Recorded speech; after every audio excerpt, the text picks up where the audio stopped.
Beloved seekers of truth, listen closely. Imagine a world secretly being primed for the arrival of a Messiah.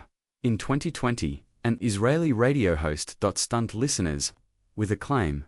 One of the nation's most revered rabbis was already meeting with the Messiah. At the same time, whispers in Vatican corridors spoke of an ancient prophecy nearing fulfillment. The possibility that the current pope might be the last before Judgment Day. These parallel narratives, one in Jerusalem, one in Rome, hint that powerful groups believe now is the time of prophecy. Realized. In this documentary, we explore a controversial theory that a global elite, sometimes dubbed the New World Order, is orchestrating events to fulfill biblical prophecy, preparing the world for the unveiling of a Messiah figure. But is this coming Messiah the true Savior, or a false one, elevated by earthly powers? And could a real Messiah already walk among us, quietly unrecognized and unaided by the halls of power? The stakes are spiritual and profound. We begin with a dramatic hook. Two Messiahs. One possibly false, glorified and crowned by men, and one real doing God's work in silence. By the end, we will ask the chilling question: if both perform miracles, how will we know which is true? Prophetic agendas of the global elite in the shadows of geopolitics. Some elites seem to be guided, not just by political ambition, but by prophetic conviction. They believe they are actors in a divine script, fulfilling ancient biblical prophecies. This is not a mere conspiracy theory. Even official institutions have hinted at it.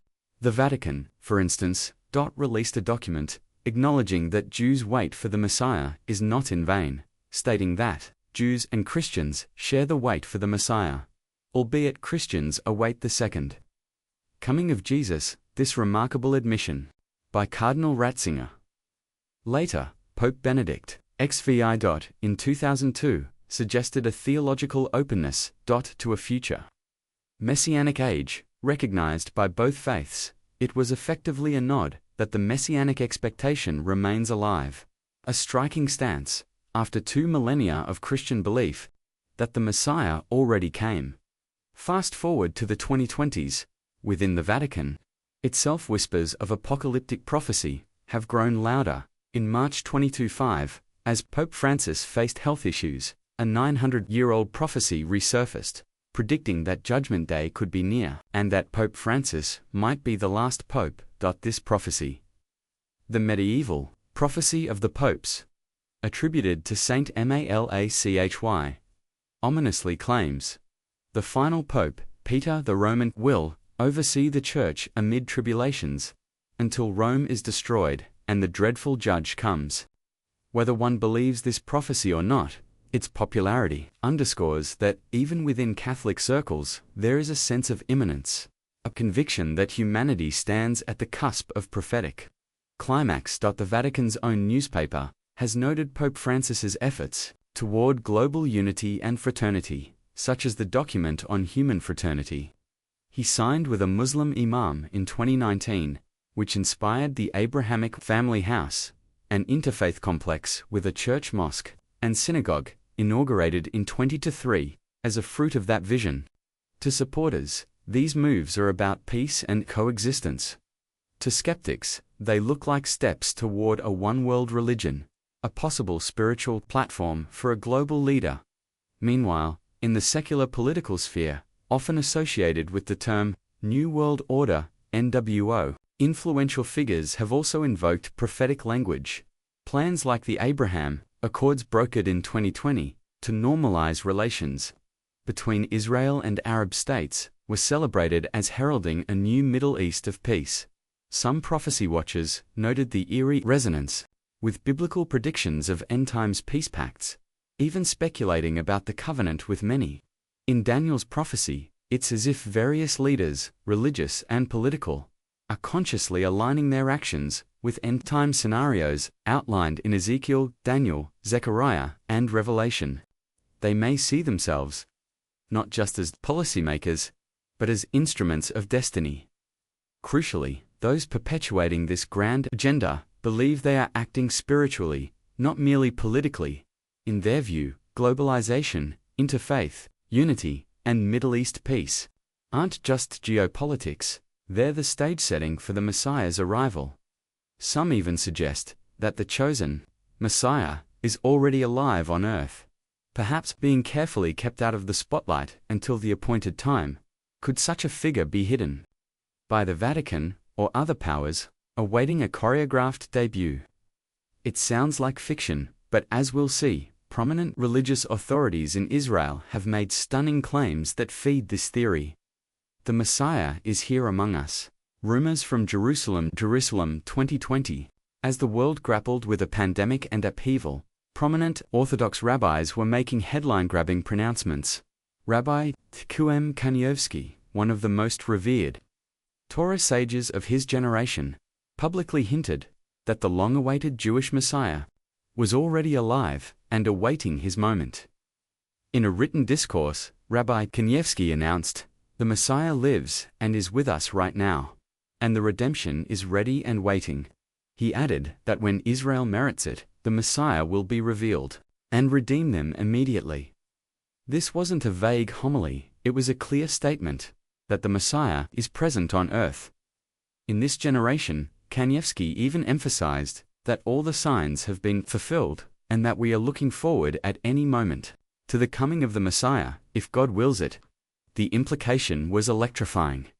Jewish prophecy is essentially complete. We are in the final moments before the Messiah's revelation. Around the same time, another respected rabbi, Yaakov Zish, went on an Israeli radio program, Radio 2000, and delivered an explosive interview. He claimed that Rabbi Kanievsky and other senior concealed rabbis had tasked him with informing the public of the Messiah's imminent arrival. Zishoholtz did not speak in abstractions. He said explicitly that Rabbi Kanievsky was already in direct contact with the Messiah. In Zisholtz's words, the process of redemption is about to start happening very quickly. Getting the word out now that the Messiah is closer than ever is a matter of life and death. He warned that events would unfold at a fast pace, and referenced the looming war of Gog and Magog from Ezekiel's prophecy. Haven't you heard of Gog and Magog? That is what is going to happen very soon. Right now, the situation is explosive, more than you can possibly imagine. This language is nothing short of apocalyptic, un-Jewish eschatology. The war of Gog and Magog is a final, chaotic conflict that heralds the messianic age. Zishoholtz was essentially saying, the final battle is imminent. The Messiah is at the door. To cap off these revelations, an intriguing detail emerged. Rabbi Kanievsky had prepared a special ceremonial white robe to greet the Messiah normally. Devout Jews wear simple white garments, on holy days. But Kanievsky went further. He commissioned a luxurious white glimmer, a robe not worn for any usual occasion, but reserved for meeting the Messiah. Since when does the minister of Torah, Rabbi Kanievsky, wear such a thing? Rabbi Zisholtz asked rhetorically, noting that an ordinary kittel can be bought for a few shekels. Yet Kanievsky ordered an entire suit of rich white fabric. In whose honor will Rabbi Kanievsky wear it? The answer was implied. It was in honor of the Messiah. In Jewish history, many sages kept a special garment to greet the Messiah. A testament to their faith that they might live to see his coming. Kanievsky's action in 2020 sent a clear signal to those around him. He believed the time was now. These reports reverberated through religious communities in Israel.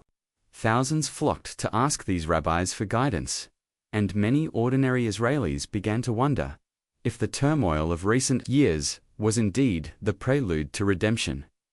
Notably, Rabbi Zisholtz tempered his statements by saying he wasn't promising anything, acknowledging that some righteous figures believed the revelation could be delayed. In ultra-Orthodox thought, there's an idea that if the world is not spiritually ready, God may postpone the Messiah's open manifestation to allow more people to repent. But the overarching message was one of urgency. The Messiah is alive, active, and about to go public. For a moment, consider how extraordinary this is. These rabbis were not fringe internet prophets or obscure cult leaders.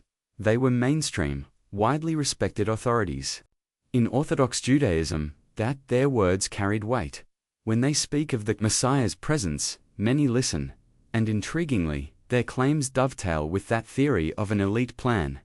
If indeed, a messianic figure has revealed himself privately to top rabbis, might global power brokers, religious, or even political, also know of him?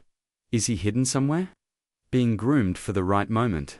Zischultz hinted that righteous men know precisely who it is, which suggests an inner circle. Is already in contact with this person. It is a scenario ripped from the pages of prophecy novels, and yet it was reported in Israeli media in all seriousness. Preparing the stage, temple movements and prophetic signs, 2020 to 2025. If a grand unveiling of a Messiah is anticipated, certain conditions must be met. To legitimize him, especially in the context of Jewish prophecy, chief among these is the rebuilding of the Holy Temple in Jerusalem. Biblical prophecies, particularly in Ezekiel and Zechariah, and centuries of rabbinic writings make clear that the Messiah will reinstate the temple and its sacred service. Knowing this, several movements in Israel have been working tirelessly to prepare for a third temple, and their progress in recent years has been astonishing. One leading group is the Temple Institute in Jerusalem. According to its director, Rabbi Cha, a temple in waiting has essentially already been created. All the necessary furnishings and ritual vessels have been recreated. The golden menorah, the showbread table, the priestly trumpets, even the high priest's ornate breastplate with 12 precious stones are ready to go. The Institute has also fashioned priestly garments and amassed building blueprints so detailed that Richmond said they meet the most modern standards for construction. They have trained a new generation of Kohanim, Levitical priests, descended from Aaron. In how to perform the temple rituals. In 2016, a special school was opened to drill priests in these exacting rites, something that hadn't been practical for nearly 2,000 years. All of this is in direct pursuit of their ultimate goal: to see Israel rebuild the Holy Temple on Mount Moriah in Jerusalem. In accord with the biblical commandments, one of the most dramatic prophetic preparations involves the red heifer, Barah Aduma. According to Numbers 19 in the Bible, a pure red heifer, with no blemish, which has never borne a yoke, must be sacrificed and burned, and its ashes used. To purify priests and temple instruments. Without the ashes of a red heifer, Jews are religiously unable to ascend the Temple Mount or perform sacrifices in a rebuilt temple. Due to ritual impurity, primarily from contact with the dead, for 2 millennia, no perfectly red cow has been available. For this sacred purification, right until now, in September 2022, a significant event took place quietly. 5 red heifers were flown from Texas to Israel, and this news caught the world's attention. Among prophecy watchers, these young cows, certified by rabbis as kosher red heifers, were received with great excitement. They are being kept under careful observation in Israel, at a secure location in ancient Shiloh, to ensure they remain unblemished as they grow. For the first time after 2,000 years, we have real kosher red heifers, explained one Israeli observer, noting that the red heifers are actually the key to the temple. Without them, a third temple operation cannot begin. With them, the final obstacle to restoration of temple worship is removed. 5 young red heifers, bred in Texas and flown to Israel in 2022, are kept under close watch as potential candidates for the biblically mandated purification ritual. Jewish tradition holds that the ashes of a red heifer are the key to the temple, necessary to purify priests and temple vessels before service. The recent arrival of these heifers has sparked intense speculation that preparations for rebuilding the third temple are reaching a culmination. Consider the gravity of this.